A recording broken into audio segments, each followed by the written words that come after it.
దేవునికి మహిమ. నా ప్రియమైన దేవుని బిడ్డలారా, నన్ను గూర్చి నా మాటలను గూర్చి సిగ్గుపడు వాడెవడో, నేను నా పరిశుద్ధ దూతలతో కూడా నా తండ్రి మహిమతో దిగివచ్చినప్పుడు వానిని గూర్చి నేను నా తండ్రి ఎదుట సిగ్గుపడుదును అన్నాడు. యేసయ్యని గురించి ప్రకటించడానికి సిగ్గుపడొద్దు, పాడడానికి సిగ్గుపడొద్దు, చాటించడానికి సిగ్గుపడొద్దు, ప్రార్థించడానికి సిగ్గుపడొద్దు, ఆయనని గురించి ఇతరులకు చెప్పడానికి సిగ్గుపడద్దు, పరిశుద్ధ గ్రంథం చేత పట్టడానికి సిగ్గుపడద్దు. నేను యేసు ప్రభువుని నమ్ముకున్నా, నేను దేవుని బిడ్డని, ఆయన రక్తంలో కడగబడ్డానని చెప్పడానికి సిగ్గుపడద్దు, పిరికి బారొద్దు. ఈరోజు అందరికీ ప్రేమతో చెప్తున్నా, శాపంతో అల్లాడుతున్నావా, వేదంతో దుఃఖంతో ఉన్నావా, మార్పు లేని స్థితిలో కొట్టుమిట్టాడుతా ఉన్నావా, ఈరోజు నా దేవుని నీ ఇంటికి ఆహ్వానించు. ఒకవేళ దేవుని ఎరిగి రక్తంలో కడగబడి కూడా ఇంకా నువ్వు శాపాన్ని అనుభవిస్తుంటే ఎక్కడ ఏ పాపం జరుగుతుందో ఒక్కసారి గ్రహించు. దురాత్మలు మళ్ళా నీ మీద అటాక్ చేస్తున్నాయంటే ఎక్కడో పాపము నీ నేల్తా ఉంది, నీ ఇంటి నేల్తా ఉంది. ముందు అర్జెంటుగా ఆ పాపం నుంచి మళ్ళుకో, పాపం నుంచి మళ్ళుకో, పొరపాట్ల నుంచి మళ్ళుకో. వాటి ఏలుబడి నీ మీద ఉండదు, ఎందుకంటే నీది దేవుని నివాసం. నీతిమంతుని గుడారం తల్లి నీది, నీతిమంతుని గుడారం తమ్ముడు నీది. నీ ఇంట నా దేవుడు ఉంటాడు, నీ ఒంట్లో కూడా నా దేవుడే ఉంటాడు. 1 కొరింథీ పత్రిక 3వ అధ్యాయం 16వ వచనం, 1 కొరింథీ పత్రిక 6వ అధ్యాయం 19వ వచనం, యోహాను సువార్త 14వ అధ్యాయం 16, 17 వచనాలు, ఇంకా చాలా వచనాలు. ఇవన్నీ కలిపి ఏం చెబుతున్నాయో తెలుసా? దేవుని ఆత్మ మీలో ఉన్నాడనియు, దేవుని నివాసమై మీరు ఉన్నారనియు నా దేవుడు తన గ్రంథంలో రాయించాడు. హల్లెలూయా. నీలో ఉండి దేవుడు ఇతరులను తాగుతాడు. అందుకే నువ్వు మాట్లాడినప్పుడు ఇతరులు మారుతారు, అందుకే నీవు తాకినప్పుడు రోగులు స్వస్థత నొందుతారు, అందుకే నువ్వు అడుగుపెట్టి నీళ్ళు ఆశీర్వదించబడతాయి, అందుకే నువ్వు ఎవరితోనైనా మాట్లాడితే వాళ్ళకి ఆదరణ కలిగేది. వాళ్ళు అడుగుతూ ఉంటారు, అక్క నాతో మాట్లాడక్క, నువ్వు మాట్లాడుతుంటే నా ప్రాణానికి హాయిగా ఉందక్క, ధైర్యంగా ఉందక్క అంటారు. ఎందుకో తెలుసా? నీ మాటలను బట్టి కాదు, నీ మాటలు మీ ఇంటి వాళ్ళకే నచ్చవు. ఇతరులకు ధైర్యాన్ని ఎలా పుట్టిస్తున్నాయి? నీలో దేవుడుండి మాట్లాడుతున్నాడు వాళ్ళతో. మాట్లాడక్క, అక్క నువ్వు మాట్లాడితే నాకు ఊరటగా ఉంది, అన్నా మాట్లాడన్నా, అన్న నువ్వు రానా మా ఇంటికి రాన్న, ప్రార్థన చేయన్నా, నువ్వు మాట్లాడి మా ఇంటికి కనపడుతుంటే, నువ్వు అడుగు పెడుతుంటే మాకు హాయిగా ఉంటుందన్న, రాన్న. కారణం ఏంటో తెలుసా? నా దేవుడు నీలో ఉంటున్నాడు, నా దేవుడు అడుగు పెడుతున్నాడు, నా దేవుడు స్పర్శిస్తున్నాడు. దేవాలయంగా నువ్వు మారిపోయావు. భయపడాల్సిన అవసరం లేదు, నీకు అధికారం ఇచ్చాడు నా దేవుడు. లోపాలుంటే చక్కదిద్దుకో, నా దేవుని గురించి గంభీరంగా ప్రకటించో. ఆయన నీతిని, రాజ్యమును వెతుకో. అప్పులు, ఆర్థిక ఇబ్బందులు, కష్టాలు, కన్నీళ్లు, బాధలు, శోధనలు లెక్క చేయొద్దు.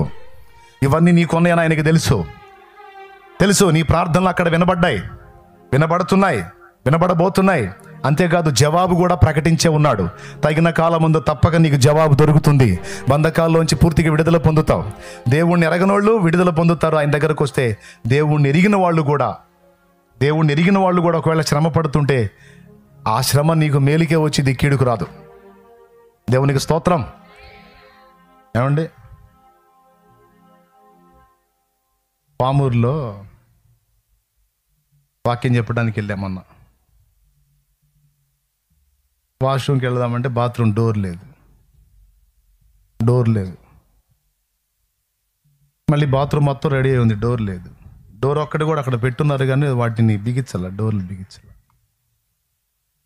పొరపాటున దాన్ని అడ్డం పెట్టుకొని లోపలికి వెళ్ళామనుకో, ఎవరన్నా వచ్చి అట్ట పక్కకు పెట్టారనుకో, పరువు దారుణంగా పోయింది కదా. ఆ డోర్కి వెళ్ళి చూసి దిగులు పడ్డా. బాత్రూమ్ అంతా కట్టుకొని నీళ్ళు. ఏం చేసాయా, డోర్ బిగించే టైం ఇలేకపోయావు వీళ్ళకి. ఏంది నాయన నాకు అగ్ని పరీక్ష. దేవునికి స్తోత్రం కలిగినగా. ఏమండి, ఆలోచనలో పడ్డా. దిగులే కదా డోర్ బిగించకపోతే. నా సంగతి తీసే ఆడపిల్లలు ఉంటారు, హడావుడి వెళ్ళాల్సి ఉంటుంది. మరి డోర్ లేకపోతే ఎందుకు తండ్రి ఈ పరీక్ష వస్తుందని ఆ డోర్ను చూసి దిగులు పడ్డా. దేవునికి స్తోత్రం. సరే, నేను దానికి వెళ్ళి ఆ విధంగా చూసి దిగులు పడేసరికి ఆ దైవజనుడు తొందరపడి, అన్న ఏం టెన్షన్ పడద్దు, ఫోన్ చేస్తానన్న బిగించి ఆయనకి 10 నిమిషాల్లో బిగిస్తాడన్నా అన్నాడు. దేవునికి స్తోత్రం. సరే, ఆయన ఫోన్ చేశాడు, ఆయన వచ్చాడు, కోవటం స్టార్ట్ అయింది. డోర్ బిగించాడు, కోవటం అయిపోయింది. డోర్ బిగించాడు, కోవటం అయిపోయింది. డోర్ వెంటనే బిగించి వచ్చి కోవటంలో కూర్చున్నాడు. కోవటం అయిపోయింది. మారు మనసు ప్రకటించాను, రండి బాప్తిస్మానికని పిలిచినప్పుడు ఆయన భాగస్వామి వచ్చి బాప్తిసం పొందారు. ఆన్ ది స్పాట్, కట్టుబట్టల మీద. అప్పుడు అర్థమైంది నాకు ఆ డోర్ ఎందుకు బిగించలేదు. మీకు అర్థం కాలే? ఇంకా అర్థమైందా? నా దిగులు కారణం మీకు అర్థం కాలేదు కదా. ఈ డోర్ బిగించకుండా ఆగిందంటే తర్వాత నాకు అర్థమైందన్నమాట, ఈ ఆత్మల కోసం. అర్థమైందా? ఇప్పుడు చెప్పండి, కాస్త ఇబ్బంది పడితే పడ్డాను, ఆ ఇబ్బంది మేలా కీడా? ఒక కుటుంబం రక్షించబడిందండి. ఒకవేళ ఆ ప్రాబ్లం లేకపోతే ఆయన వచ్చేవాడు కాకపోయి ఉండొచ్చు, రాకపోతే రక్షణ పొందకపోతుండొచ్చు, పొందకపోతే ఆ కుటుంబం ఏమవుతుండొచ్చు. కాబట్టి డోరు సమస్య వస్తే వచ్చింది, ఆ సమస్య 2 ఆత్మలు తెచ్చింది. ఇదే టైపులో సింపుల్గా మీకు అర్థమైంది చెప్పాలే, నీకు వచ్చే ప్రతి సమస్య, ప్రతి ఇబ్బంది నీకు ప్రయోజనంగానే మారిద్ది. జోక్గా బ్రదర్, నీకు ఇబ్బంది కొలిపేవన్నీ కూడా నీకు ప్లస్గానే మారుతాయి. ఎందుకంటే నువ్వు ఆయన రక్తంలో కడగబడ్డ పరిశుద్ధుడివి, పరిశుద్ధురాలివి. అందరూ వేరు, నువ్వు వేరు. అవసరాన్ని బట్టి అగ్ని వంటి శ్రమలు కలుగుచున్నవని తెలిసి కలత చెందబోకు. అవసరాన్ని బట్టి అగ్ని వంటి శ్రమలు కలుగుచున్నవని తెలిసి కలత చెందబోకు. నిన్ను పిలిచిన దేవుడు నమ్మదగినవాడు, శోధనలో నిన్ను విడిచిపెట్టిపోడు. కంటి పాపల తోడుండి నిన్ను చూసుకుంటాడు, కన్న తండ్రిలా తోడుండి నిన్ను ఆదుకుంటాడు. నమ్ము నేస్తమా, ఇది సత్యం, వీడబోకుమా విశ్వాసం. నీ ఆశ నిరాశ కానే కాదు, వేదన చెందకు. నీ కన్నీరు కలకాలముండదు, కలతే చెందకు. ఎవడు ఏ విధమైన ప్రయోగాలు చేయని, అది ఏ విధంగానన్నా రాని, అవి ఎన్నన్నా కానీ, అది నీ ఇంట్లోనైనా, నీ ఒంట్లోనైనా, నీ జీవితంలోనైనా, నీ బిడ్డల జీవితంలోనైనా, వాటి దాడి నీకు ఉందని అర్థమవుతుంటే నువ్వు అర్జెంటుగా చేయాల్సింది ఏందో తెలుసా? మారు మనసు పొంది పాప క్షమాపణ నిమిత్తం బాప్తిస్మం పొందు. ఎప్పుడైతే కనీసం కుటుంబంలో ఒక్కరైనా యేసు ప్రభుని స్వాగతించి మారు మనసు పొంది బాప్తిస్మం పొంది పరిశుద్ధులలో చేర్చబడతారో అప్పుడు ఆ ఇంట్లోకి జీవం గల దేవుడు ఎంటర్ అవుతాడు, నా యేసయ్య ఎంటర్ అవుతాడు. నేను చేశాను ఆ పని.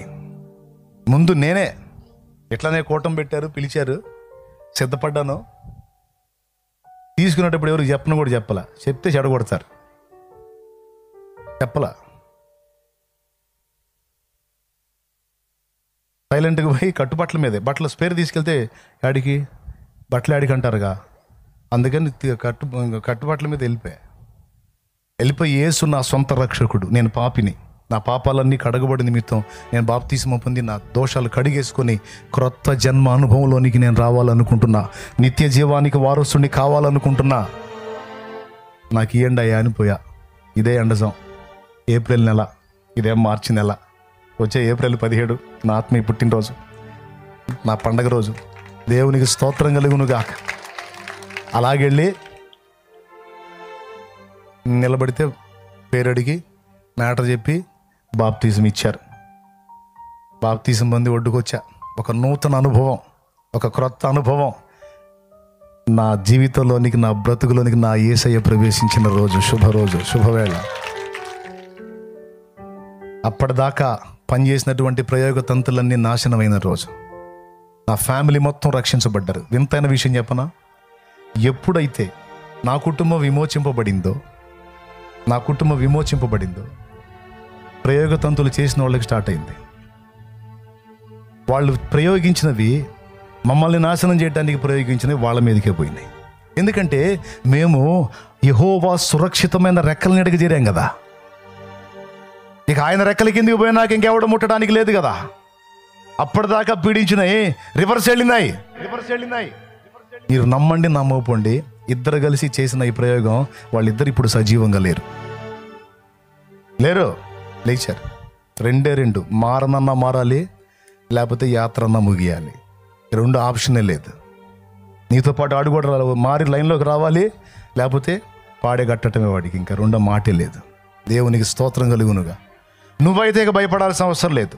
నీ జీవితాన్ని నా ప్రభు చేతికి అప్పగించి శాపగ్రస్తమైన అలవాట్ల నుంచి, వ్యసనాల్లోంచి, పాపంలో నుంచి, పాప జీవితంలో నుంచి విడుదల పొందు. బ్రతుకులో నెమ్మది, జీవితంలో సమాధానం, మరణానంతరం నిత్య జీవం. ఇన్నాళ్ళు నువ్వు ఆగావేమో, తడపాయించావేమో, ఏవైనా ఆలోచించుకున్నావేమో. ఈరోజు నీకు నా దేవుడు పిలుస్తున్నటువంటి శుభవేళ. అన్నా నేను సిద్ధం, నేను మారు మనసు పొంది బాప్తీసం పొందడానికి సిద్ధం, నువ్వు ఇస్తానంటే నేను ఇప్పుడు తీసుకోవడానికి సిద్ధంగా ఉన్నానన్నా అన్నోళ్ళు చేయొద్దండి. నేను సిద్ధపడుతున్నాను అన్నోళ్ళు ఎవరైనా రక్షణ కోసం సిద్ధంగా ఉంటే ఇదే టైం. కూటమైందంటే నేను జంపు. నువ్వు ఇస్తానంటే నేను తీసుకోవడానికి సిద్ధపడుతున్నాను అన్నోళ్ళు ఎవరైనా ఇక్కడ బాప్తీసం పొందనోళ్ళు ఉన్నారా? పొందనోళ్ళు ఎవరైనా ఉంటే మారు మనసు పొంది రక్షణ పొంది యేసు ప్రభుని జీవితంలోకి ఆహ్వానించాలదా? రా, సిగ్గుపడాల్సిన అవసరమేం లేదు. యేసు ప్రభుని నా జీవితంలోకి నేను ఆహ్వానిస్తున్నాను. ఆయన రక్తంలో నా పాపాలు కడిగేసుకుంటాను. ఇక నేను క్రొత్త జన్మ అనుభవంలోకి వస్తాను. నాకు యేసు కావాలి అని సిద్ధపడిన వాళ్ళ కోసమే ఈ ఏర్పాటంతా. ఎవరైతే మారు మనసు పొందలేదో, బాప్తిస్మం పొందలేదో, ఇదే పిలుపు. నీ జీవితాన్ని ఈరోజు నా దేవుని చేతికి అప్పచెప్పు. నీ పరిస్థితులన్నిటినీ రూపాంతరపరుచుకో. క్రొత్త జన్మ అనుభవంలోనికి రా. ఆ బలహీనతలని, ఆ పాపాలని వదిలేయి. శాపం నుంచి నీ కుటుంబాన్ని విడిపించుకో. నేడే రక్షణ దినం, ఇదే అనుకూల సమయం.